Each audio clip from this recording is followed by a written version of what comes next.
Hey guys, welcome back to the channel. In this tech tutorial video, we're going to review to you how you can turn on APIs and beta features for your agent you create or have created on Dialogflow. So let us dive into this. So guys, navigate to Dialogflow, log into your account, and the first step, select the agent you'd like to enable the APIs and beta features for. Here in the top left, click into the drop-down menu and select your agent from that list, or navigate to view all agents here. And you guys go through that list and click into the agent settings here to the right by using that gear icon. So let me go with the first one, example agent.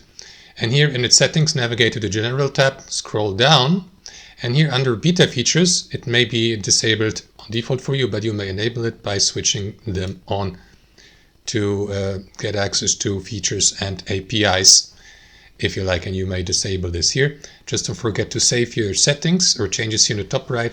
That's how it works. Thanks for watching. Hope you enjoyed it, got some real value from it, and we'll catch you later.